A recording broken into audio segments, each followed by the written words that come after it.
The ডিবেটে আপনাদের স্বাগত। একটি অন্তর্বর্তী সরকার তার মেয়াদ শেষের ঠিক আগে আগে নেওয়া কিছু সিদ্ধান্তে দেশজুড়ে ব্যাপক আলোচনা চলছে। যেমন ধরুন ৪৫,০০০ কোটি টাকারও বেশি অর্থমূল্যের নতুন উন্নয়ন প্রকল্প অনুমোদন, বন্দরের মতো জাতীয় অবকাঠামো নিয়ে দীর্ঘমেয়াদী চুক্তি, এমনকি সরকারি চাকুরিজীবীদের বেতন প্রায় দ্বিগুণ করার মতো বড় বড় সব সিদ্ধান্ত। আমাদের এই আলোচনাটি সম্প্রতি প্রকাশিত একটি প্রতিবেদনের তথ্যের উপর ভিত্তি করেই পরিচালিত হবে। তো আজকের আলোচনার মূল প্রশ্নটা ঠিক এখানে, এই পদক্ষেপগুলো কি আসলেই দেশের জরুরি কোনো প্রয়োজন মেটাতে নেওয়া বিচক্ষণ সিদ্ধান্ত, যা অর্থনৈতিক ধারাবাহিকতা ধরে রাখার জন্য অপরিহার্য ছিল? নাকি এগুলো একটি বিদায় সরকারের তাড়াহুড়ো করে চাপিয়ে দেওয়া একটা বোঝা, যার অস্বচ্ছ প্রক্রিয়া পরবর্তী প্রশাসনের জন্য একটি মারাত্মক অর্থনৈতিক এবং প্রাতিষ্ঠানিক সংকট তৈরি করতে যাচ্ছে? আমি মনে করি এই সিদ্ধান্তগুলোকে জাতীয় স্বার্থে নেওয়া অপরিহার্য পদক্ষেপ হিসেবেই দেখা উচিত। আর আমার অবস্থানটা ঠিক এর উল্টো। আমি মনে করি এই সিদ্ধান্তগুলোর সময় এবং প্রক্রিয়া এতটাই প্রশ্নবিদ্ধ যে এগুলোকে ভবিষ্যৎ সরকারের জন্য একটা পরিকল্পিত ফাঁদ ছাড়া আর কিছু ভাবা কঠিন। দেখুন, বাইরে থেকে দেখলে হয়তো মনে হতে পারে যেগুলো ক্ষমতার শেষ মুহূর্তে নেওয়া কিছু তাড়াহুড়োর সিদ্ধান্ত, কিন্তু আমি বিষয়টাকে একটু ভিন্নভাবে দেখি।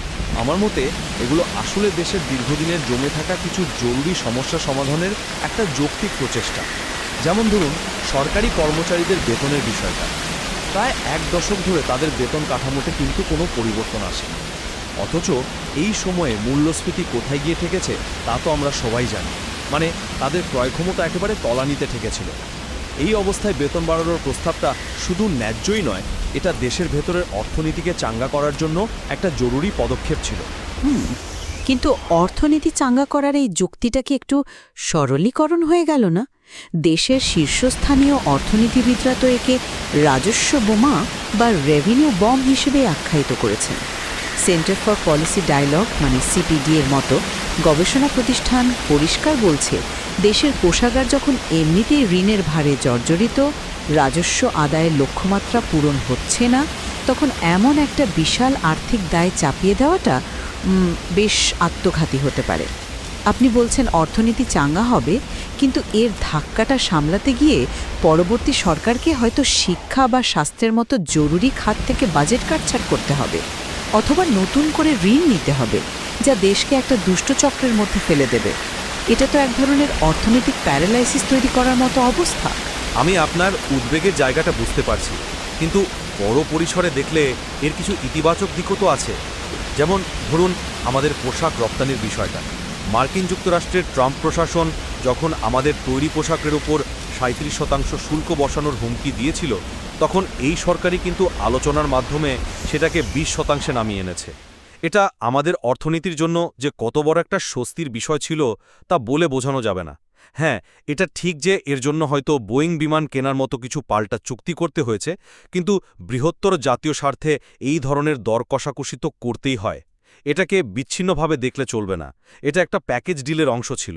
জাতীয় স্বার্থ এই শব্দটা বেশ ভারী, আমি মানছি, কিন্তু এটাকে তো অস্বচ্ছতার ঢাল হিসেবে ব্যবহার করা যায় না।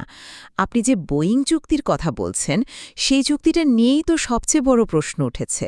প্রতিবেদনে বলা হয়েছে, এয়ারবাসের সাথে কোনোরকম তুলনামূলক বিশ্লেষণ না করে, কোনো প্রতিযোগিতামূলক দরপত্র ছাড়াই $বিলিয়ন এই চুক্তিটি করা হয়েছে। অর্থনীতিবিদ অধ্যাপক আনু মোহাম্মদ তো বলেছেন যে এই প্রক্রিয়া নাকি স্বৈরাচারী আমলের কথাই মনে করিয়ে দেয়। দর কষাকষির প্রয়োজন আমি মানছি, কিন্তু সেই প্রক্রিয়াটা তো স্বচ্ছ হতে হবে।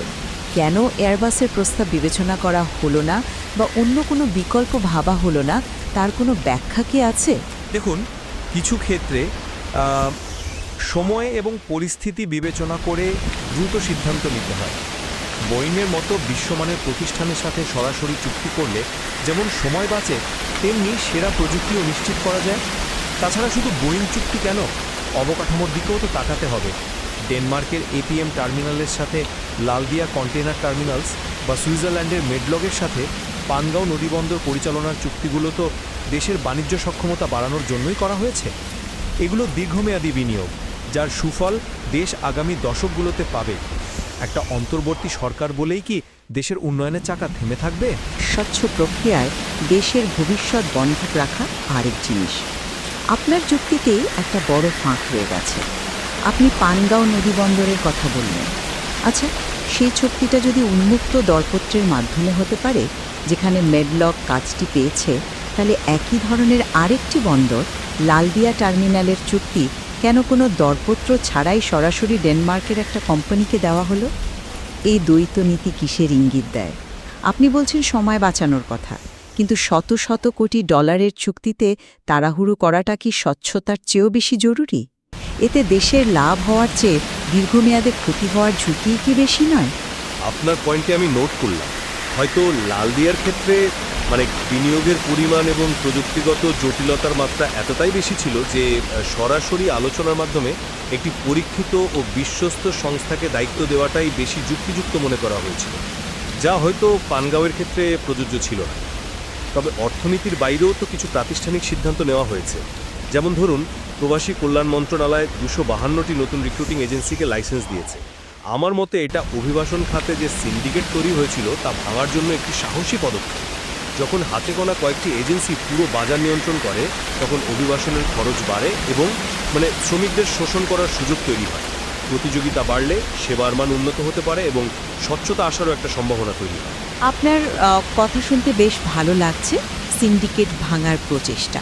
কিন্তু বাস্তবতা কি আসলেই তাই বলে?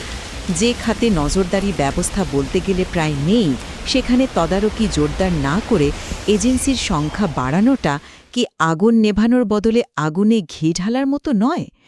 আন্তর্জাতিক অভিবাসন সংস্থা বা IOM-এর তথ্য অনুযায়ী গত বছর ইউরোপে অবৈধভাবে সমুদ্রপথে পাড়ি জমানো মানুষের মধ্যে বাংলাদেশিরা ছিল তালিকার শীর্ষে। এটা তো আমাদের দুর্বল ব্যবস্থাপনারই একটা চিত্র তুলে ধরে। এই অবস্থায় আরও 252টি এজেন্সিকে লাইসেন্স দেওয়া মানে তো মানব পাচারের ঝুঁকি আরও বাড়িয়ে দেওয়া। এতে কি দুর্নীতি আরও উৎসাহিত হবে না? আমি মানছি যে নজরদারির অভাব একটা বড় সমস্যা, কিন্তু তার সমাধান তো বাজারকে গুটি কয়েকজনের হাতে বন্দি করে রাখা নয়। সমাধান হলো নজরদারি ব্যবস্থা শক্তিশালী করা, যা একটা চলমান প্রক্রিয়া। তবে প্রাতিষ্ঠানিক সিদ্ধান্তের মধ্যে আরেকটি বিষয় নিয়ে তো অনেক কথা হচ্ছে, র্যাপিড অ্যাকশন ব্যাটালিয়ন বা র্যাবের জন্য নতুন গাড়ি কেনার অনুমোদন। হ্যাঁ, আমি জানি যে এই বাহিনীর কর্মকাণ্ড নিয়ে দেশে বিদেশে অনেক উদ্বেগ এবং সমালোচনা আছে, কিন্তু এটাও তো সত্যি যে দেশের অভ্যন্তরীণ নিরাপত্তা ও আইন শৃঙ্খলা পরিস্থিতি নিয়ন্ত্রণে তাদের একটা ভূমিকা রয়েছে। একটি আইন শৃঙ্খলা রক্ষাকারী বাহিনীকে তো প্রয়োজনীয় সরঞ্জাম ছাড়া ফেলে রাখা যায় না। এটা রাষ্ট্রের নিরাপত্তার প্রশ্ন। কিন্তু রাষ্ট্রের নিরাপত্তা আর মানবাধিকার তো পরস্পরের প্রতিপক্ষ হতে পারে না। আপনি বিষয়টাকে খুব হালকা করে দেখছেন। যখন দেশের ভেতরে গুম তদন্ত কমিশন এবং আন্তর্জাতিকভাবে হিউম্যান রাইটস ওয়াচের মতো সংস্থা র্যাবকে বিলুপ্ত করার জন্য জোরালো সুপারিশ করছে, সেই সুপারিশগুলোকে সম্পূর্ণ উপেক্ষা করে তাদের জন্য 163টি নতুন জিপ আর পিকআপ ট্রাক কেনার অনুমোদন দেওয়াটা কি নিছক সরঞ্জাম কেনা, নাকি এটা ওইসব সুপারিশ এবং মানবাধিকার উদ্বেগগুলোকে সরাসরি বৃদ্ধাঙ্গুলি দেখানোর সামিল? এই সিদ্ধান্তের মাধ্যমে রাষ্ট্র কি এই বার্তা দিচ্ছে না যে কোনো সমালোচনা বা সুপারিশকে সে গুরুত্ব দেয় না? এটা তো প্রাতিষ্ঠানিক সংস্কারের পথকে আরও কঠিন করে তুলল। এক মুহূর্তের জন্য ভাবুন তো, যদি একই সিদ্ধান্তগুলো একটি নির্বাচিত সরকার নিত, তাহলেও কি আমরা প্রক্রিয়া নিয়ে এত প্রশ্ন তুলতাম? আমার মনে হয় আমাদের মূল সমস্যাটা অন্তর্বর্তী পরিচয়টি নিয়ে। একটি সরকার তার মেয়াদ যাই হোক না কেন রাষ্ট্রীয় কাজ তো থামিয়ে রাখতে পারে না। রূপপুর পারমাণবিক বিদ্যুৎ কেন্দ্রের ব্যয় 25,592 কোটি টাকা বাড়ানো এবং সময়সীমা 2.5 বছর বৃদ্ধি করার যে সিদ্ধান্ত, সেটাও তো এই ধারাবাহিকতারই অংশ।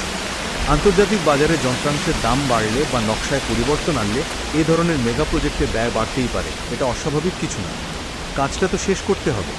আপনার প্রশ্নটা বেশ ইন্টারেস্টিং যে নির্বাচিত সরকার হলে কি হতো, কিন্তু এখানেই তো মূল পার্থক্য। একটি নির্বাচিত সরকারের জনগণের কাছে জবাবদিহিতা থাকে, তারা 5 বছর পর ভোটের জন্য জনগণের সামনে দাঁড়ায়। কিন্তু একটা অন্তর্বর্তী সরকারের সেই দায়বদ্ধতা নেই। তাদের প্রধান কাজ হল দৈনন্দিন রুটিন কাজ চালিয়ে যাওয়া এবং একটা সুষ্ঠু নির্বাচনের আয়োজন করা। তাদের কাজ দশকব্যাপী আর্থিক দায় দেশের উপর চাপিয়ে দেওয়া নয়। আপনি রূপপুর প্রকল্পের ব্যয় বৃদ্ধিকে স্বাভাবিক বলছেন, কিন্তু প্রশ্নটা হলো এই বিশাল বাড়তি খরচের বোঝাটা পরবর্তী নির্বাচিত সরকারের কাঁধে চাপিয়ে দেওয়ার অধিকার একটা অন্তর্বর্তী সরকারকে কে দিয়েছে? অধ্যাপক আনু মোহাম্মদের ভাষায়, এই ধরনের অস্বচ্ছ প্রক্রিয়া গণতান্ত্রিক রীতিনীতির সম্পূর্ণ বিরোধী। এটাকে ধারাবাহিকতা রক্ষা বলা যায় না, বরং এটা পরবর্তী সরকারের পথ চলাকে শুরুতেই বাধাগ্রস্ত করার একটা পরিকল্পিত চেষ্টা। দেখুন, আলোচনার শেষে আমি আমার অবস্থানেই স্থির থাকতে চাই। এই সিদ্ধান্তগুলো নিয়ে বিতর্ক থাকতে পারে, প্রক্রিয়া নিয়ে প্রশ্ন উঠতে পারে, কিন্তু এগুলো একটা কঠিন সময়ে দেশের অর্থনীতির চাকাকে সচল রাখা এবং দীর্ঘদিনের জমে থাকা কিছু প্রয়োজন মেটানোর একটা আন্তরিক প্রচেষ্টা ছিল। পোশাক রপ্তানিতে শুল্ক কমানোর সুফল যেমন আমরা পাচ্ছি, তেমনি নতুন বন্দর অবকাঠামোর সুফলও দেশবাসী দীর্ঘমেয়াদে পাবে। এই পদক্ষেপগুলোকে ক্ষমতার অপব্যবহার হিসেবে না দেখে আমি এগুলোকে জাতীয় সংকট মোকাবেলার জরুরি পদক্ষেপ হিসেবেই মূল্যায়ন করতে চাই। আর আমি ঠিক এর উল্টোটাই মনে করি। উদ্দেশ্য যতই মহৎ হোক না কেন, যে প্রক্রিয়ায় এই সিদ্ধান্তগুলো নেওয়া হয়েছে তা কোনোভাবেই সমর্থনযোগ্য নয়। এগুলো প্রক্রিয়াগতভাবে ত্রুটিপূর্ণ, অর্থনৈতিকভাবে অত্যন্ত ঝুঁকিপূর্ণ এবং গণতান্ত্রিক রীতিনীতির সঙ্গে পুরোপুরি সাংঘর্ষিক। একটি বিদায়ী সরকার, যার কোনো গণরায় নেই, সে এভাবে অস্বচ্ছ প্রক্রিয়ায় পরবর্তী নির্বাচিত সরকারের হাত পা বেঁধে দিতে পারে না। এর ফলে দেশের ভবিষ্যৎ অর্থনৈতিক ও রাজনৈতিক স্থিতিশীলতা যে মারাত্মক হুমকির মুখে পড়বে তা নিয়ে আমার কোনো সন্দেহ নেই। এটা আন্তরিক প্রচেষ্টা নয়, বরং ভবিষ্যৎ প্রজন্মের জন্য রেখে যাওয়া একটি পরিকল্পিত বোঝা।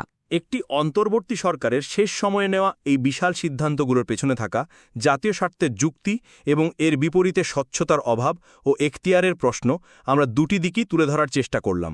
এই পদক্ষেপগুলো শেষ পর্যন্ত দেশের জন্য আশীর্বাদ হয়ে আসে নাকি বোঝা হয়ে দাঁড়ায়, তার উত্তর হয়তো সময়ই দেবে। তবে এই বিষয়ে যে আরও গভীর পর্যালোচনার প্রয়োজন রয়েছে তা অনস্বীকার্য। আজ এ পর্যন্তই।